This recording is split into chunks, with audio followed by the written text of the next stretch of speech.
Lá no Rio, essa comunidade que a gente foi mais tranquila. Eram mais moradores mesmo, né? Não tinha tanto tráfico aberto assim, eram mais moradores. E a gente andava pelas ruas e passava pelas pessoas, e as pessoas, a gente percebeu que elas estavam com sede de Deus. Elas estavam com sede de ter um momento de oração, de ter um momento de louvor, porque a gente passava pelas ruas e as pessoas falavam: você pode entrar na minha casa? Você pode orar dentro da minha casa? Você pode trazer uma palavra dentro da minha casa? Outros apareciam na janela e falavam: olha, eu tô com o meu joelho doendo, você pode vir aqui dentro e orar pelo meu joelho? Então eles pediam, eles estavam com sede. E aí eu estava pensando sobre isso. Eles estavam com muita sede de Deus, só que eles não estavam conseguindo encontrar uma água pura para eles poderem beber. Porque a gente precisou sair de São Paulo para ir para lá. Lá não tem alguém que poderia ir lá e orar por eles, que mora lá mesmo. Mas infelizmente eles não conseguiam encontrar essa água pura lá. E Jesus, ele é essa água pura que a gente precisa tomar para nunca mais sentir a sede. Jesus, ele é a verdade, ele é a verdade absoluta, completa. Ele é o caminho que vale a pena seguir. Ele é a vida, ele é quem nos mostra o Pai, ele é quem nos reconcilia com Deus. E é só quando a gente bebe de Jesus puro e simples que a sede ela é saciada. Então, é por isso que a gente foi para lá, porque hoje é muito difícil encontrar uma água pura para beber. As pessoas têm sede dessa água e nós temos essa água para entregar para elas. Então que o nosso coração comece a pulsar pela eternidade, que o nosso coração comece a pulsar por conhecer a Cristo, porque essa é a vida eterna, conhecer a Ele. E a partir do momento que a gente conhece Ele, que a gente começa a caminhar com Ele, a gente vai começar a jorrar para a eternidade. E vamos poder entregar essa água pura que as pessoas têm sede, que elas precisam. Ou nós acreditamos que Deus deu um coração novo para nós, ou acreditamos, né, pastor Leandro? Porque enganoso ele era quando ele ainda tinha sido entregado por Jesus, quando ainda nós não tínhamos sido lavados pelo sangue do Cordeiro. E aí realmente, em Provérbios diz que as saídas, as respostas da vida está dentro do nosso coração. Nesse coração regenerado, nesse coração moldado, nesse coração lapidado pelo sangue de Jesus. Então palavras estão sendo liberadas, Deus está usando cada um, que você esteja aberto para receber. Nunca é para você, nada para você, e nem para esse seu ego grande, né? Para você falar que eu fui de Deus, eu fiz o jejum, eu fiz a oração. A oração é respondida por quem ouve, não por quem faz. Isso precisa queimar o seu coração. A resposta da oração vem através de quem ouve, não de quem pede. Estamos pedindo várias coisas para Deus, mas a resposta não vai vir porque estamos pedindo. A resposta vem porque um Criador, um Deus Todo-Poderoso, cheio de graça, quer nos abençoar, já nos abençoou. Não corremos atrás de bênção, não precisa disso. Essa busca é inesperada, quero ser abençoado, isso nós não precisamos disso. Entender o plano de graça é entender que tem um Deus no controle de todas as coisas, é entender que tem um Deus cuidando de detalhes. Pense em detalhes que você não consegue cuidar, mas Deus consegue cuidar. Pense em situações que você, pelas suas próprias forças, nunca que você conseguiria chegar naquele lugar, mas Deus pode te colocar lá, e não para exaltar o seu ego, mas para que o nome dele seja glorificado. Você consegue dar um aleluia por isso? O caráter de Cristo precisa ser construído em nós. O que eu gosto muito da nossa igreja é que a gente assume muita responsabilidade.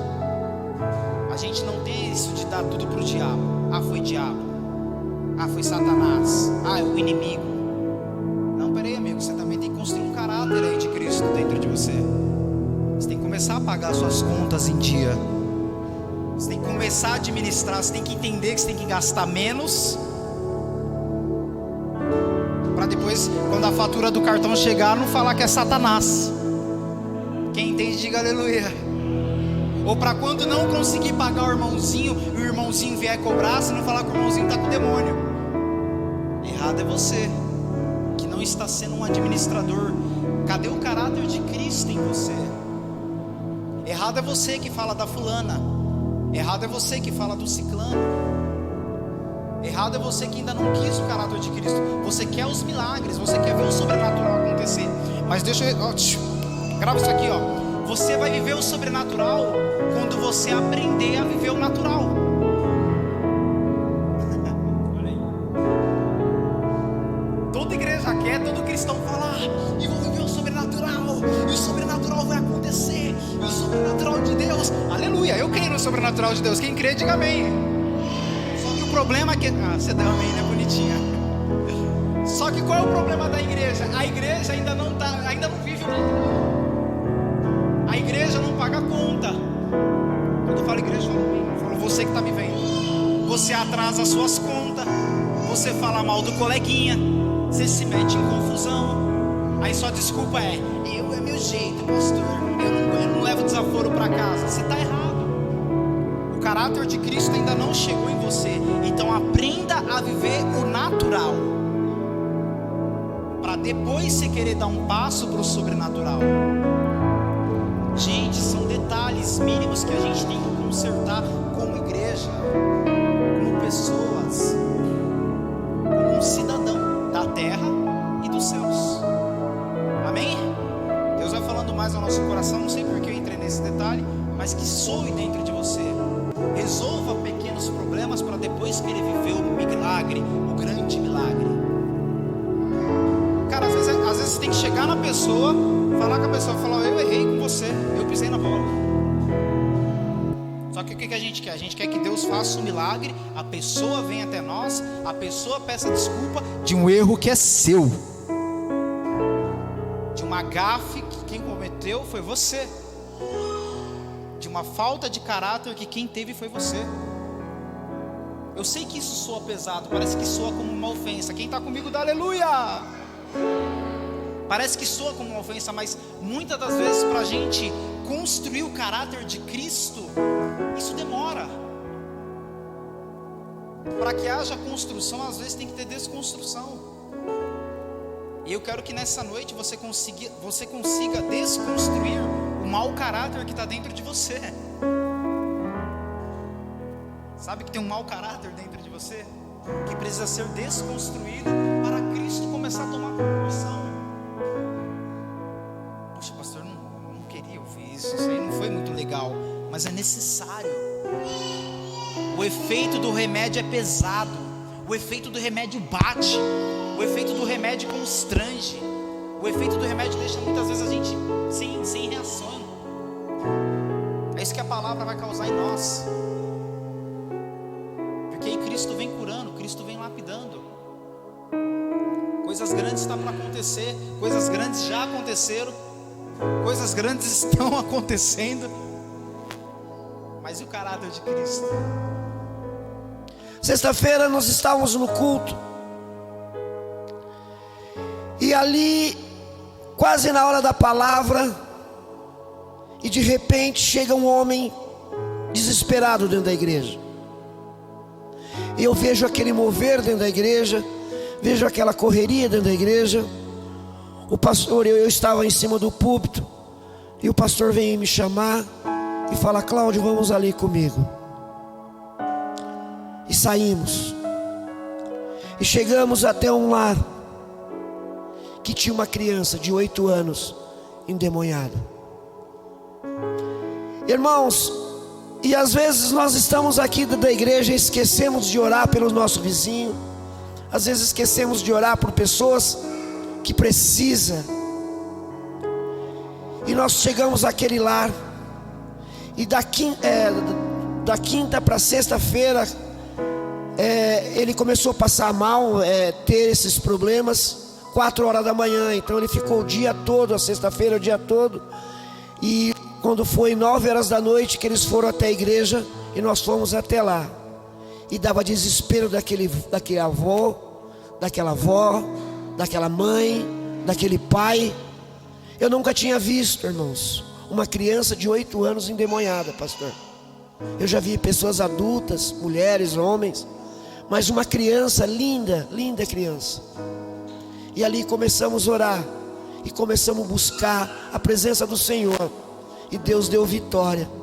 E quando aquele espírito do mal foi embora, a alegria daquela criança, e aquilo me comoveu demais, porque muitos irmãos gostaria de estar aqui sentado nessa cadeira para ouvir a palavra do Senhor, e não pode, porque às vezes estão em cima de um leito, estão na cama de um leito, ou estão num cárcere, ou estão em algum lugar e não conseguem estar aqui. E nós que podemos e temos essa liberdade, temos essas condições de estar na casa do Senhor para buscar Ele e orar por pessoas, porque muitas famílias estão precisando.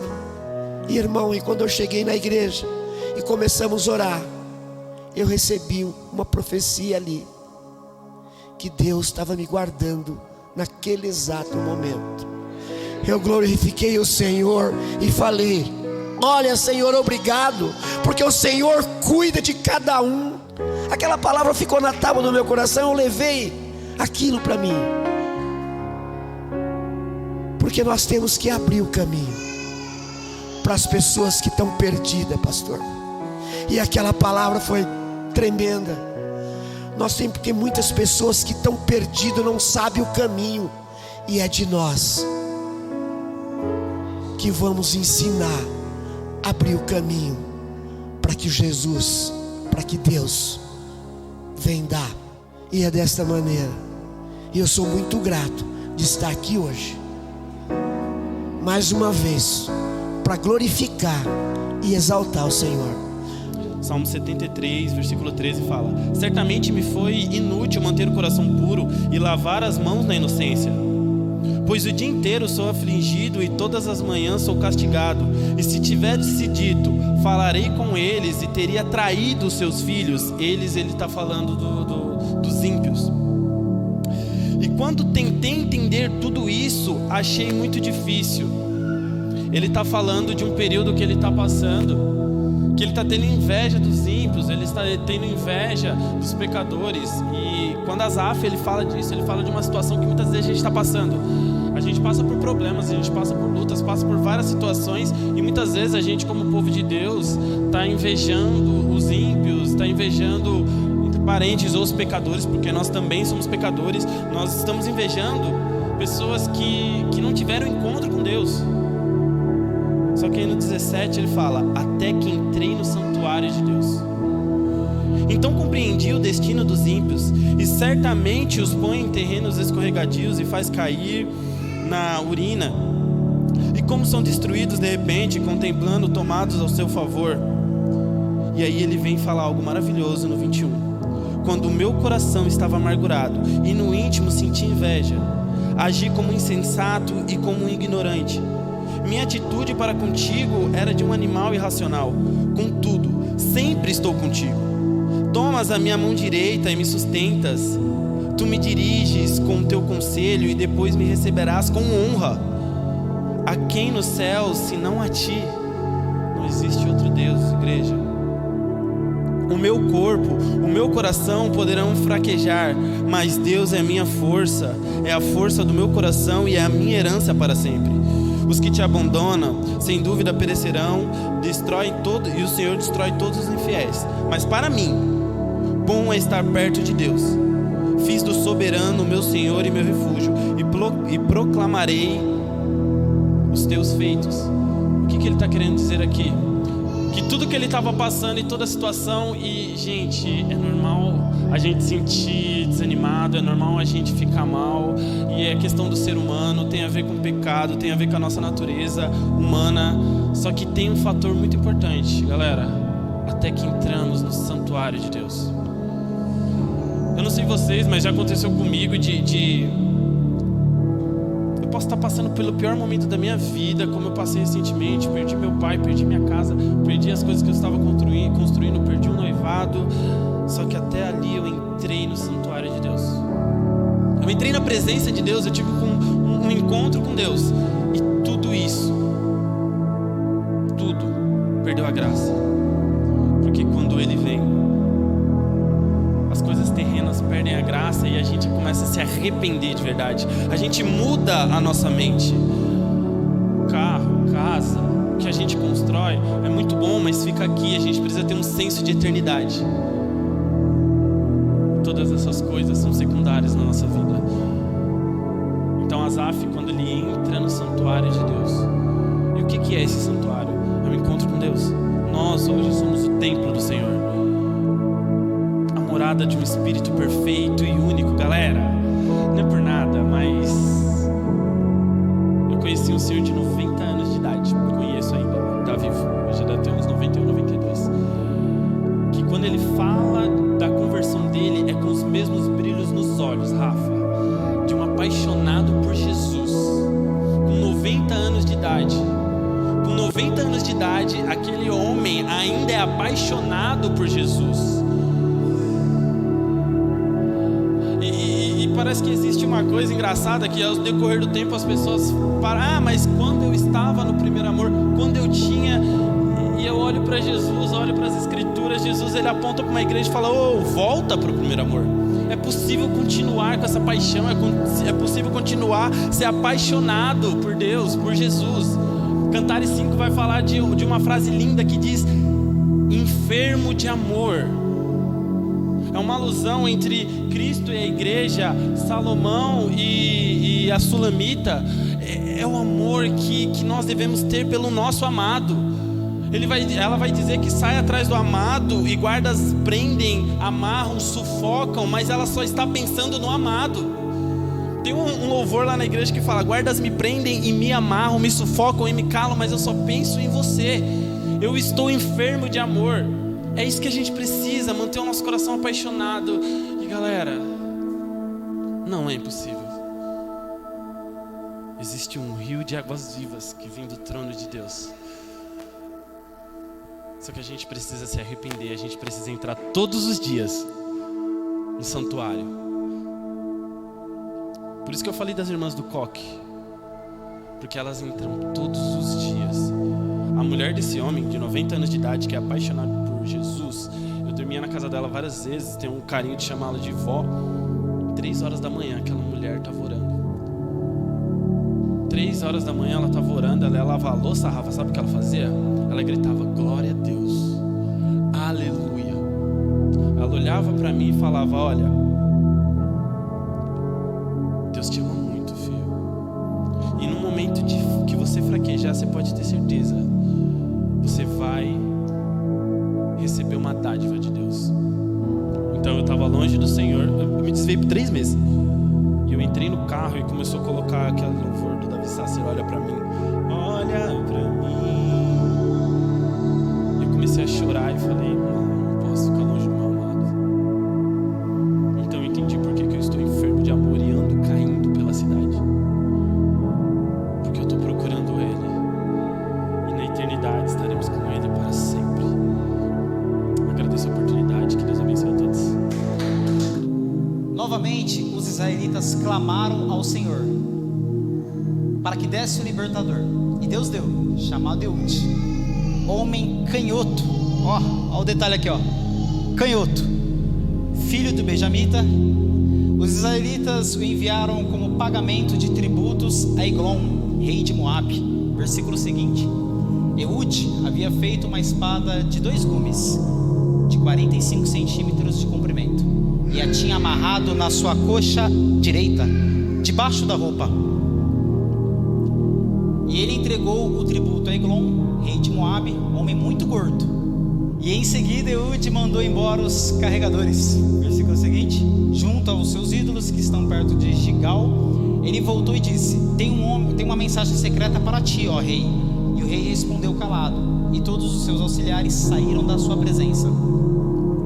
Eude aproximou-se do rei, que estava sentado sozinho na sala superior ao palácio, e repetiu: tenho uma mensagem para ti, de Deus para ti.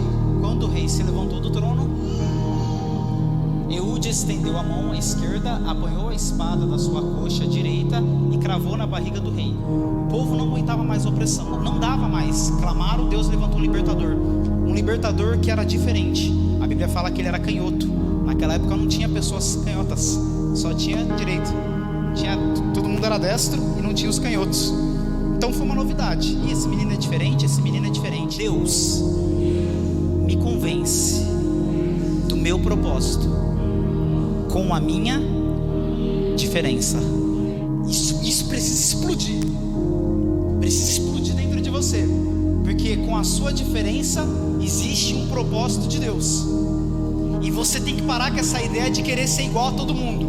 Você tem que parar com essa ideia de querer o ministério do fulano. Na sua diferença tem um propósito aí. No que você faz tem um propósito aí. Então eu vou traduzir para vocês. Ele, quando era criança, provavelmente era excluído pelas crianças. Eu falei, por que você é canhoto? Todo mundo aqui é destro e você é canhoto. E lá. Ele aprendeu a viver com essa dor. Ele aprendeu a viver com essa diferença, porque logo ele entendeu que ele tinha um propósito maior. Enquanto você não ficar claro, não entender, não estampar para você que existe um propósito maior, as coisas não vão caminhar. Foi bonito que ele falou aqui, foi muito importante. Ele falou assim: Deus curando ela ou não curando, o que eu quero é o Pai.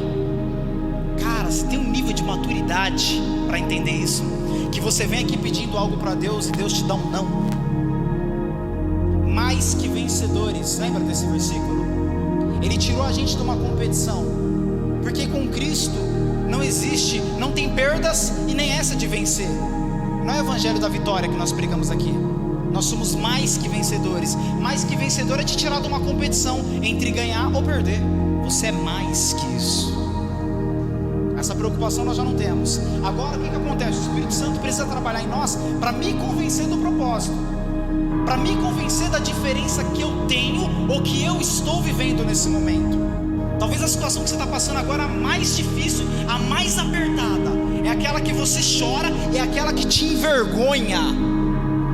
Tá difícil, tá vergonhoso, você não sabe onde colocar a cara, é preocupação, não consegue dormir, tá desesperado, mas ali tem um propósito, e um propósito maior que você. Não vai pegar só você, vai pegar outras pessoas. A Bíblia fala que ele é levantado não por ele, mas ele é levantado por causa de um povo. Não é sobre você, é sobre ele para alcançar um povo. O evangelho ele tem que explodir dentro do seu coração de uma forma que não toca só você, mas que toca um povo. Pastor, eu não estou entendendo nada, pastor. Então quer dizer que isso é por causa daquilo, aquilo é por causa de isso mesmo. A diferença de Eude levou ele até o rei que oprimia o povo. Os soldados que tentavam ir até Eude, os soldados que eram destros, que eram todos, para chegar até o rei, eles eram revistados. A bainha estava aqui, então ele puxava a espada. Só que acontecia, eles mandavam soldado, mandavam pessoas. Você já mandou currículo? Você já tentou fazer o QI, o famoso QI? Nada muda. Você já foi na casa do fulano? Você já conversou com o ciclano? Nada muda. Vai pegando. Você já olhou o exame, deu X resultado? Nada muda. Você já olhou a conta no fim do mês? Não vai dar. Nada muda. Os soldados do rei, eles vinham, a primeira coisa que eles batiam era aqui, ó. Ih, tem espada, não pode passar. Volta. Júnior, vem cá. Aí eles mandavam outro soldado. Eles olhavam. Ih, tem espada, não pode passar. Tamar, vem cá. Aí eles mandavam um soldado maior. Porque é isso que a gente tenta fazer. A gente tenta ficar trocando. A gente tenta mudar o jeito de falar. Ixi, Deus está falando com pessoas aqui. Vira para quem está ao seu lado e fala: é para você.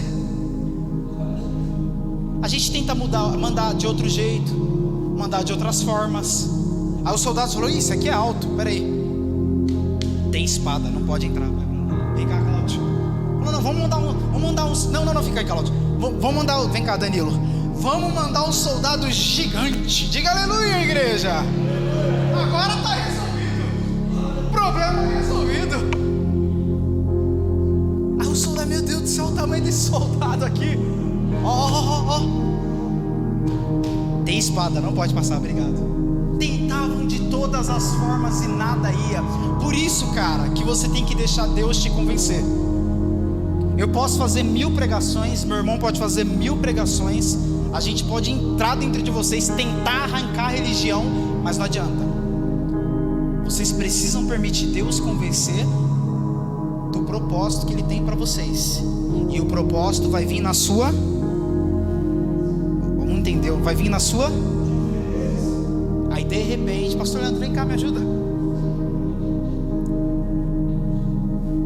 Eude, os soldados vêm, porque quando ele puxa a espada, ele puxa. Só que Eude ele era, que significa que era de fé. Os soldados vêm aqui, ó, pá, pá, não tem nada, pode passar. Eude vem. Rei, eu tenho um recado para você. Esse recado não é da minha parte. Esse recado não é da minha parte. Esse recado é da parte de Deus. Esse recado é da parte de Deus. Todo mundo tem que sair da sala. Todo mundo tem que sair da sala. É só eu e você. É só eu e você. É só eu e você. Só eu e você. Tá entendendo? O rei tá tranquilo. Fala, foi revistado, não tem nada. Ele puxa a espada, não da perna esquerda, mas ele puxa da perna direita. E aí ele entendeu todo o propósito desde criança.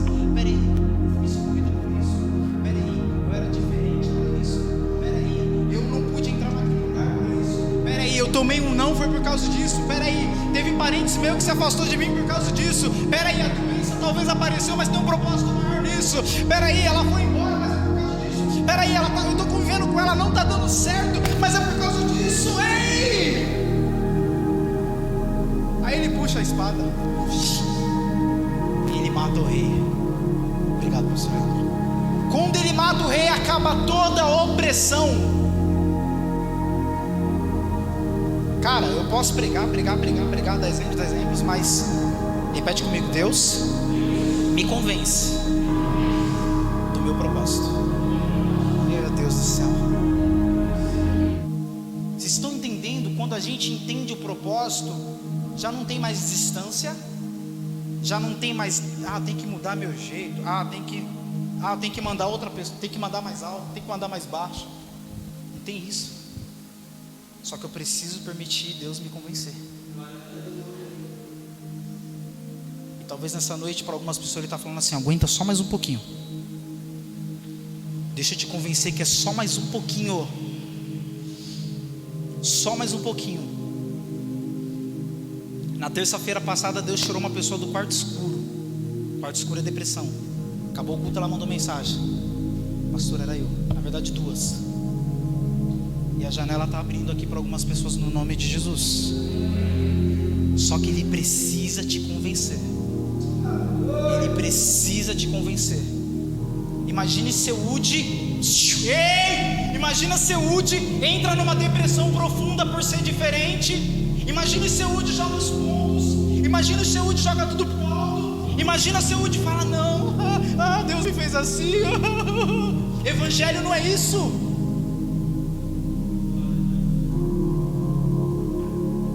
Evangelho é tudo por Ele e tudo para Ele e menos de você. É isso que é Evangelho. Evangelho não é ter um carro legal, não é ter uma casa bacana, não é ter uma família estruturada, não é nada. Evangelho não é isso. Evangelho é tudo por Ele e tudo para Ele. E talvez aconteça de ter um carro bacana, talvez aconteça de ter uma casa legal, talvez aconteça de ter uma família bem estruturada, mas talvez não, porque Evangelho não é sobre isso. Evangelho é sobre aquilo. Mas eu gosto do Evangelho que muda a minha vida, que eu conquisto coisas materiais. Aí você vai numa palestra coaching, que aí você vai conquistar tudo isso. Aqui você vai aprender que o Evangelho não é sobre você, é sobre o propósito dele nas nossas vidas. E aí você vai começar a aceitar o diferente. Quem é diferente consegue aceitar outro que é